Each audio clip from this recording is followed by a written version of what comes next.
Hello students, आज 26 फरवरी 2019 है और आज का मोस्ट इंपॉर्टेंट करंट अफेयर लेकर आया हूँ। जो लोग पहली बार हमारे चैनल पे आ रहे हैं, डेली सबसे पहले करंट अफेयर देखने के लिए हमारे चैनल को सब्सक्राइब कर लीजिए और इस तरह के बेल आइकन को प्रेस कर दीजिएगा ताकि जो भी इस तरह का वीडियो आएगा उसका नोटिफिकेशन आपको मिल जाएगा। आज के करंट अफेयर का PDF नीचे डिस्क्रिप्शन से आप डाउनलोड कर सकते हैं। आप डेली करंट अफेयर का PDF हमारे टेलीग्राम से भी डाउनलोड कर सकते हैं। वीडियो के लास्ट में आपसे 2 क्विज करूँगा जिसका आंसर आपको नीचे कमेंट में लिखना है। वीडियो देखने के बाद पसंद आता है तो लाइक और शेयर जरूर करना। अब चलिए स्टार्ट करते हैं। पहला क्वेश्चन है, प्रतिष्ठित global future for nature award 2019 से सम्मानित होने वाली प्रथम भारतीय महिला कौन बनी है? ये बनी है doctor Divya Karnad. Option A right answer है इसका। ठीक है, तो इस तरह से ये भारत की प्रथम महिला बनी है जिन्हें global future for nature award से सम्मानित किया गया है और दूसरी भारतीय बनी है क्योंकि इसके पहले जिन्हें अवार्ड दिया गया था वे पुरुष थे और उनका नाम क्या है? डॉक्टर चारुदत्त मिश्रा। ठीक है, उन्हें इनसे पहले यह अवार्ड दिया जा चुका है। डॉक्टर दिव्या कर्नाड जो हैं हरियाणा में अशोका यूनिवर्सिटी है, उस यूनिवर्सिटी की असिस्टेंट प्रोफेसर हैं और इन्हें समुद्री संरक्षण पर इनके उत्कृष्ट काम के लिए यह पुरस्कार दिया गया है। ठीक है, ये global future for nature award जो है यह एक इंटरनेशनल अवार्ड है जो जंगली जानवरों और पौधों की प्रजातियों की रक्षा में उत्कृष्ट योगदान के लिए दिया जाता है। ठीक है, तो डॉक्टर दिव्या कर्नाड के अलावा अन्य लोगों को भी यह पुरस्कार दिया गया है 2019 के लिए। कौन है वो? फर्नांडा आब्रा, ये हैं ब्राज़ील के, इन्हें इस पुरस्कार से सम्मानित किया गया है। और एक हैं ओलिवर सेंगिमाना, ये रवांडा के हैं। रवांडा एक अफ्रीकी कंट्री है। अगला क्वेश्चन है, किस राज्य की पुलिस काम के लिए यानी कार्य के लिए एक मानव सदृश रोबोट पुलिस का उपयोग करने वाली देश की पहली पुलिस बन गई है? किस राज्य की पुलिस? केरल की। ऑप्शन बी राइट आंसर है इसका। और ये जो रोबोट पुलिस है इसका क्या नाम है? इसका नाम है KP बोट, KPBOT बोट इसका नाम है ये। और इस रोबोट पुलिस को सब इंस्पेक्टर का रैंक दिया गया है। ठीक है, और इसे केरल पुलिस साइबर डोम द्वारा विकसित किया गया है। अब केरल आंसर है, राज्य का बात चल गया तो इसके बारे में जानेंगे। सबसे पहले मैप देखते हैं।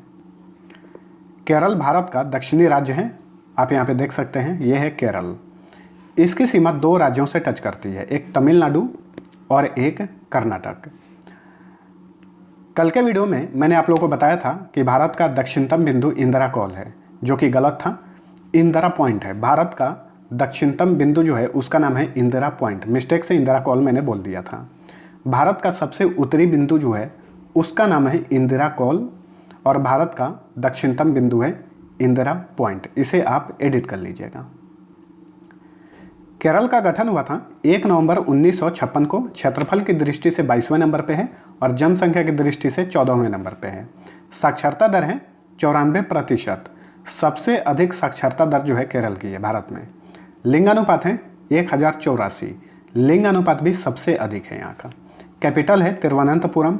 मुख्यमंत्री हैं पिनाराई विजयन। गवर्नर है P Sathasivam. Lok Sabha seat 20, Rajya Sabha seat 9, Vidhan Sabha seat 140। जिलों की संख्या 14 है। मुख्य न्यायाधीश हैं जो कि एक्टिंग है यानी अस्थायी, इन्हें कभी भी हटाया जा सकता है। ठीक है, ऋषिकेश रॉय।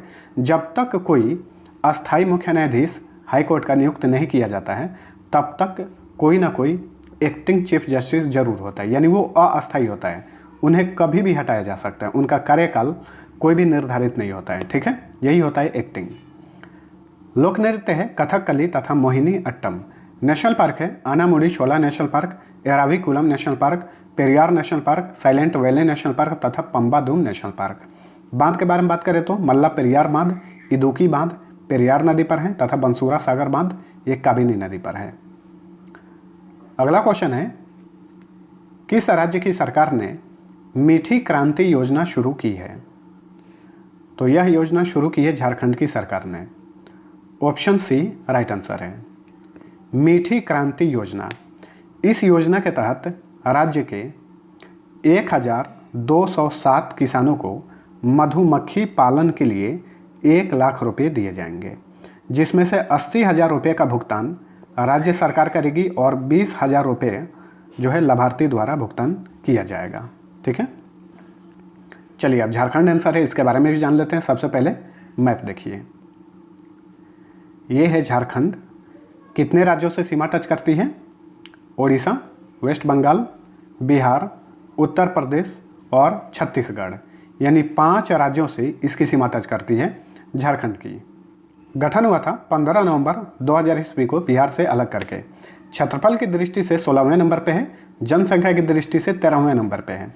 साक्षरता दर है 66.41%। लिंगानुपात है 948। कैपिटल है रांची। मुख्यमंत्री हैं रघुवर दास। राज्यपाल हैं द्रौपदी मुर्मू। लोकसभा सीट 14, राज्यसभा सीट 16, विधानसभा सीट 81 है। जिलों की संख्या कुल 24 है। मुख्य न्यायाधीश हैं यहाँ के अनिरुद्ध बोस हैं। लोक नृत्य सरहुल। नेशनल पार्क है Betla national park, dalma wild life sanctuary, Gautam Buddha wild life sanctuary, Hazaribagh wild life sanctuary, Palamu wild life sanctuary, Parasnath wild life sanctuary तथा पालकोट वाइल्ड लाइफ सेंचुरी। ठीक है, वाइल्ड लाइफ सेंचुरी को हिंदी में वन्यजीव अभयारण्य बोलते हैं, नेशनल पार्क को राष्ट्रीय उद्यान। डैम की बात करें तो मैथन डैम तथा तिलैया डैम, ये दोनों बराकर नदी पर हैं। कोनार डैम कोनार नदी पर है। पंचेत डैम तथा तेनूघाट डैम, ये दोनों दामोदर नदी पर हैं। अगला क्वेश्चन है, 24 फरवरी को प्रधानमंत्री किसान सम्मान निधि योजना का शुभारंभ हुआ। इस योजना के तहत कितना हेक्टेयर तक भूमि वाले किसानों को इसका लाभ मिलेगा, यानी इस योजना का लाभ मिलेगा? तो 2 हेक्टेयर तक जिनकी भूमि है, जिस किसान की भूमि है, उसे इस योजना का लाभ मिलेगा। और इस योजना के तहत किसानों को 6,000 रुपये प्रति वर्ष दिए जाएंगे। ठीक है, तो प्रधानमंत्री नरेंद्र मोदी ने 24 फरवरी को इस योजना की शुरुआत की। ठीक है, इसके तहत लाभार्थियों को उनके बैंक के खाते में प्रत्यक्ष रूप से जो राशि होगा हस्तांतरित किया जाएगा। चलिए अगला क्वेश्चन है, 1 मार्च को अबू धाबी में शुरू हो रहे इस्लामिक सहयोग संगठन के 46वीं बैठक में कौन सा गैर मुस्लिम देश पहली बार भाग ले रहा है? कौन सा देश? भारत इसमें पहली बार भाग ले रहा है और भारत की तरफ से विदेश मंत्री सुषमा स्वराज इस बैठक में भाग लेंगी। इस्लामिक सहयोग संगठन, ठीक है, इसकी ये 46वीं बैठक है जिसका आयोजन 1 मार्च और 2 मार्च को किया जाएगा अबू धाबी में। अब हम यहाँ पे इस संगठन के बारे में जान लेते हैं, इस्लामिक सहयोग संगठन के बारे में। इंग्लिश में ऑर्गेनाइजेशन ऑफ इस्लामिक कोऑपरेशन बोलेंगे। स्थापना हुई थी 1969 में। हेडक्वार्टर यूनाइटेड अरब अमीरात की राजधानी अबू धाबी में है। सदस्य देशों की संख्या 57 है और वर्तमान में इसके महासचिव हैं यूसुफ अल ओथेमीन। अगला क्वेश्चन है, 24 फरवरी को रेसलिंग फेडरेशन ऑफ इंडिया के अध्यक्ष कौन नियुक्त हुए हैं, यानी प्रेसिडेंट? तो रेसलिंग फेडरेशन ऑफ इंडिया के प्रेसिडेंट बने हैं Brij Bhushan Sharan Singh. Option B right answer है इसका। और ये तीसरी बार बने हैं इसके अध्यक्ष। ठीक है, और इन्हें अगले 3 वर्ष के लिए नियुक्त किया गया है। एक चीज़ और जानिए, रेसलिंग फेडरेशन ऑफ इंडिया के अध्यक्ष हैं ब्रिजभूषण शरण सिंह और इसके महासचिव हैं VN प्रसूद, जो ऑप्शन ए में आपको दिख रहा है, ये हैं महासचिव VN प्रसूद। ठीक है, एक चीज़ और जानिए ब्रिजभूषण शरण सिंह के बारे में। एशियन गेम्स का आयोजन किया गया था 2018 में जकार्ता में, तो भारतीय दल के सेफ डी मिशन थे ये ब्रिजभूषण शरण सिंह, और ये वर्तमान में उत्तर प्रदेश के कैसरगंज निर्वाचन क्षेत्र से सांसद भी हैं। अगला क्वेश्चन है, GST परिषद ने निर्माणाधीन आवास संपत्तियों पर कर दर 5% कर दिया है। यह कर दर पहले कितना था? पहले 12% था, अब घटाकर इसे 5% के कर स्लैब में ला दिया गया है। ठीक है, GST परिषद जो है वर्तमान में इसके अध्यक्ष कौन है?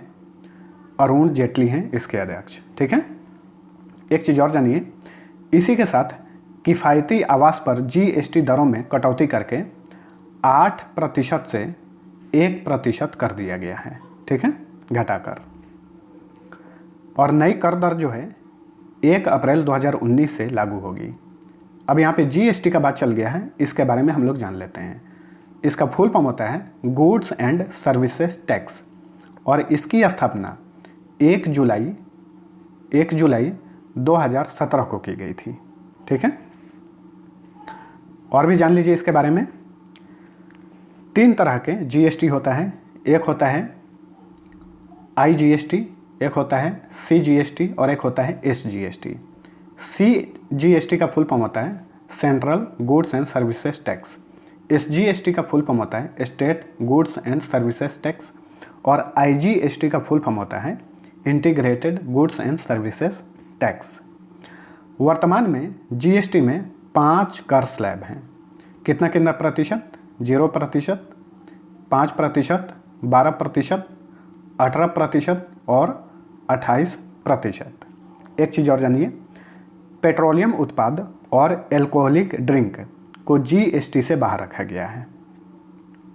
अगला क्वेश्चन है 25 फरवरी को प्रधानमंत्री नरेंद्र मोदी ने कहां पर राष्ट्रीय युद्ध स्मारक का उद्घाटन किया?